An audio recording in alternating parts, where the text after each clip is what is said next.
Class 7 এর গণিত ক্লাসে তোমাদের সবাইকে স্বাগতম।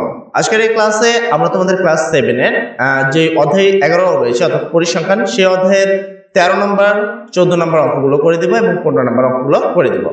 এর মধ্যে 14 নম্বর অঙ্ককে আমি 100% গুরুত্ব দিব, কারণ এই প্রশ্নটি অর্ধবার্ষিক পরীক্ষা এবং বার্ষিক পরীক্ষাতে অবশ্যই আসবে। এছাড়াও গত ক্লাসে আমি কিন্তু 12 নম্বর প্রশ্নটি করেছি, যে প্রশ্নটি খুবই গুরুত্বপূর্ণ তোমাদের জন্য ছিল। দেখ চলো আজকে আমরা 14 নম্বর প্রশ্ন 13 নম্বর থেকে শুরু করি। সামনের ক্লাস বলা হয়েছে নিচে 5টি দোকানের মাসিক বিক্রয়ের পরিমাণ 4000 টাকায় দেওয়া হলো। 5 শ্রেণী ব্যক্তি ধরে গণসংখ্যার সারণী তৈরি করো। এই প্রশ্নটাও কিন্তু 12 মতোই একবারে হুবহু ইম্পর্টেন্ট, বিশেষ করে এটা 4 মার্কের প্রশ্নের জন্য এই ধরনের প্রশ্নগুলো আসে। সেক্ষেত্রে আমরা উত্তরে যেটা করব, আমরা উত্তরে লিখে নিব, যেহেতু এখানে গণসংখ্যার সারণী তৈরি করতে হবে। গণসংখ্যার সারণী তৈরি করার জন্য তো দুইটা জিনিস দরকার, প্রথম তো পরিসর, আর সেকেন্ড হলো তোমার কি শ্রেণী সংখ্যা। এবার আমার কথা আছে পরিসরের জন্য এই উপাত্তগুলো থেকে সবচেয়ে ছোট সংখ্যা এবং সবচেয়ে বড় সংখ্যা দরকার পড়ে। তো এখানে এটা তোমাদের খুঁজতে হবে সবচেয়ে ছোট কত হয় এবং সবচেয়ে বড় সংখ্যা কত হয়। আমরা বলবো এখানে বিক্রয়ের পরিমাণের সর্বনিম্ন সংখ্যা মান, মানে সবচেয়ে ছোট মান হলো 130। 130 এর থেকে ছোট এখানে কোনো সংখ্যা নেই। এই যে 130 যেটা আছে, এর থেকে ছোট কোনো সংখ্যা এখানে নেই। এবং সর্বোচ্চ সংখ্যার মান হলো 178। 178 থেকে এখানে কোনো বড় সংখ্যা নেই। তারপরে তোমরা একটু খুঁজবা। সুতরাং উপাত্তের পরিসরের সূত্র হলো সর্বোচ্চ সংখ্যা মাইনাস সর্বনিম্ন সংখ্যা প্লাস 1। আচ্ছা, এখানে সর্বোচ্চ সংখ্যা হলো 178 মাইনাস সর্বনিম্ন সংখ্যা হলো 130 প্লাস 1। এবং এবারে দুটোকে বিয়োগ করে 1 যোগ করতে হবে। 178 থেকে 130 বাদ দিলে থাকে হলো 48। 48 এর সাথে 1 যোগ করলে হয় হলো 49। সুতরাং এরা বলেই রাখছে শ্রেণীব্যাপ্তি কত ধরতে হবে, শ্রেণীব্যাপ্তি 5 ধরতে হবে। তাই এখানে তোমাকে কিছু করার দরকার নেই, ওরা যা বলছে তাই করো। শ্রেণীব্যাপ্তি 5 ধরে বা 5 শ্রেণী বিন্যাসের জন্য বা শ্রেণী ব্যবধান নিয়ে শ্রেণী সংখ্যা ইকুয়াল, শ্রেণী সংখ্যার সূত্র হলো পরিসর ডিভাইডেড শ্রেণী সংখ্যা। আচ্ছা, শ্রেণী সংখ্যা সমান পরিসর, যেটা তুমি পেয়েছো 49 ডিভাইডেড শ্রেণী ব্যবধান হলো 5। 49কে 5 দ্বারা ভাগ করলে আসে 9.8। এবার কোনোভাবে 9.8টি দাগ টানা সম্ভব না, মানে পয়েন্ট দাগ টানা সম্ভব হয় না। তার মানে 9 থেকে বেশি দাগ টানতে হবে, সেক্ষেত্রে দাগ হয়ে যাবে 10টি।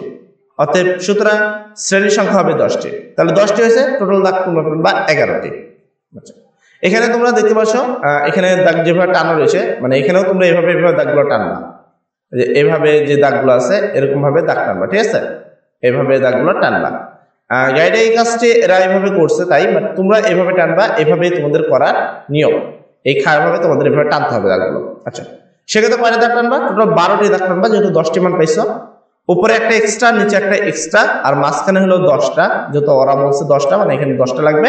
আর উপরে আর নিচে একটা একটা করে বেশি লাগবে। তাহলে হইলো তোমার 12টি দাগ। সবসময় শ্রেণী সংখ্যা যা আসে তার থেকে একটা দাগ হলেও বেশি রাখতে হয়। তবে সংখ্যার উপরে লিখে নিবা প্রদত্ত উপাত্তের শ্রেণী সংখ্যা নির্ণয় করা। তারপরে এবার সর্বনিম্ন সংখ্যা তুমি কত পেয়েছিলা? 130। তো 130 শুরু করলাম, এবং 130 এর সাথে তুমি যোগ করবা 4, কেননা 5 ব্যবধান হচ্ছে। যদি আমি হাতে গুনি তাহলে হবে 44। দেখো 130 1, 131, 132, 133, 144, 5 পর্যন্ত গুনেছি কিন্তু হয়েছে 144। তো শ্রেণী সংখ্যার ক্ষেত্রে যখন 130কে কাউন্ট করা হয়, সেক্ষেত্রে 5-এর জন্য 4 যোগ করতে হয়। তো 130 এর সাথে 4 যোগ করলে হয় 134। 134 এর পরবর্তী সংখ্যা 135। এর সাথে 4 যোগ করলে হয় 139। 139 এর সাথে 4 যোগ করলে 140। 40 এর মানে 139 এর পরবর্তী সংখ্যা 140। 140 এর সাথে 4 যোগ করলে 144। 144 এর সাথে পরবর্তী সংখ্যা হলো 145। এর সাথে এভাবে তোমরা সেম কাউন্টিং করলে তোমরা এই সংখ্যাগুলো পাবা, যে সংখ্যাগুলো তুমি এখানে পরপর দেখছো। মানে এখানকার পরের সংখ্যা নিতে হয় এবং এর সাথে যোগ করতে হয়, পরের সংখ্যা নিতে হয় আর পরেরটা যোগ করতে হয়, সেম ভাবে নিয়ে পরেরটা যোগ করতে হয়, ঠিক আছে? তো এভাবে তোমাদের টোটাল 10টা ঘর লাগবে। এরপর হলো ট্যালি চিহ্ন এবং গণসংখ্যা, এই দুটো তোমাকে নিচে কাজ করতে হবে। ট্যালিটা কাউন্ট কিভাবে করবা আমি তোমাকে দেখাই। প্রথম কথা, সাপোজ 132, এবার একটা কাট দিবা। সহজভাবে করতে হলে 132কে এবার একটা কাট দিবা, এবং তোমরা খুঁজবা যে এর মধ্যে 132 কোথায় আছে। দেখো 130 থেকে 134 পর্যন্ত আছে, তার মানে 130, 31, 32, 33, 34, এই 5টা সংখ্যা কিন্তু এখানে রয়েছে। তার মানে 132 কিন্তু এই লাইনটাই আছে। তো এবার আমরা একটা দাগ কাটে দিবা এরকম ভাবে। তারপরে তুমি কি করবো, সেকেন্ডটাকে এরকম একটা কাট দিবে 140, দেওয়ার পরে 140 কোন লাইন আছে, এই লাইনে, সেই লাইন বরাবর একটা দাগ টানবে এইভাবে। তারপরে কি করবো, পরেরটা চলে যাবো, আবার একটা কাউন্ট করবে 130, আবার 130 বরাবর যে আর একটা দাগ টানবা। তো এইভাবে দাগ টানলে তোমরা এটাই পাবা 4টা দাগ, এটাই পাবা 3টা, 11টা, 12টা, 10টা, ঠিক আছে? তো এরপরে 5টা পাবা। তো এভাবে তোমরা সেই সংখ্যাগুলো লিখে দিবা। তারপর 4টা পাবা, এখানে একটা পাবা না, এখানেও একটা পাবা না, লাস্টে একটা পাবা।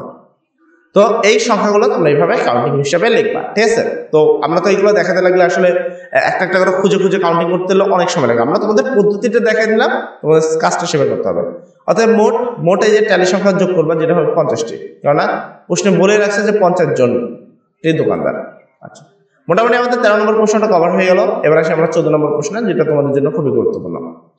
14 নম্বর প্রশ্ন হলো, তোমার বিদ্যালয়ের অষ্টম শ্রেণীর, অ্যাকচুয়ালি আমরা করতেছি সপ্তম শ্রেণীর জন্য, কিন্তু এখানে তো অষ্টম শ্রেণী লেখা হয়েছে। আচ্ছা, আমরা একটু দেখবো যে আমরা কি মানে অন্য কোনো ক্লাসের জন্য কাজ করছি কিনা, এটা দেখে নিব। এটা হলো কোন ক্লাস, থামো একটু, সপ্তম শ্রেণীর জন্যই কাজ করা হচ্ছে আমার যতটুকু জানা। আমি তোমাকে একটু প্রথম পেজে নিয়ে যাবো। হ্যাঁ, এটা সপ্তম শ্রেণী আছে, বাট প্রশ্নে অষ্টম শ্রেণী লিখছে, যার কারণে আমি নিজে কনফিউশন হয়েছে, ওই ব্যাপারে এখানে অষ্টম শ্রেণী লিখছে। আচ্ছা, তোমার বিদ্যালয়ের অষ্টম শ্রেণীর 30 জন ছাত্রের ওজন কেজিতে দেওয়া হলো নিচে। তো এরকম দেওয়া আছে। ক নম্বর প্রশ্ন, মানের ক্রম অনুসারে সাজাও। মানের ক্রম দুইভাবে সাজাতে পারো, একটা হলো ঊর্ধ্বক্রম, একটা হলো নিম্নক্রম। এটা কিন্তু বলা হয় না। ঊর্ধ্বক্রম মানে হলো ছোট থেকে বড় সাজানো, আর অর্ধক্রম মানে হলো বড় থেকে ছোট সাজানো। একভাবে সাজালে হয়। যেহেতু মানের ক্রম বলছে, আমরা ঊর্ধ্বক্রম লিখবো, মানে ছোট থেকে বড় সাজাবো। তো উত্তরটা এভাবে লিখবো আমরা, যেভাবে লিখি সচরাচর। তো আমরা এখানে যোগ করবো, আমরা ক নম্বর উত্তরটা লিখে নেব। ওজনগুলো মানের ঊর্ধ্বক্রম অনুসারে সাজিয়ে পাই, মানে ছোট থেকে বড় সাজাই। যদি সাজাও, তোমরা এখানে টোটাল 5টা 40 পাবা, 4টা 42, 3টা 43, 3টা 44, এখানে 5টা হলো 45, একটা 46, 47, 50 রয়েছে 5টা, 52, 55, 56। এইভাবে তোমরা সংখ্যাগুলো সাজালে এই সংখ্যাগুলো পাবা। অবশ্যই তোমাদের নিজের সাজাতে হবে, আমাদের কাছে তো এগুলো করা থাকে, যার কারণে আমাদের এগুলো সাজানোর প্রয়োজন হয় না। তো এই তো ক নম্বর প্রশ্ন উত্তর কিন্তু হয়ে গেল। ঊর্ধ্বক্রম অনুসারে সাজাতে বলছে, জাস্ট সাজা দিলাম। এটাকে অন্যভাবে সাজানো যেতে পারে, বড় থেকে ছোট সাজানো যেতে পারে, বাট ছোট থেকে বড়টাই ইজি, এবং এটা করলে হবে 100%। খ নম্বর প্রশ্ন, উপাত্তের গণসংখ্যা সারণী তৈরি করো। তো সারণী তৈরি করার জন্য তো জানোই যে শ্রেণী সংখ্যা লাগবে, পরিসর লাগবে। তো আগে পরিসর বাই করে নিবা।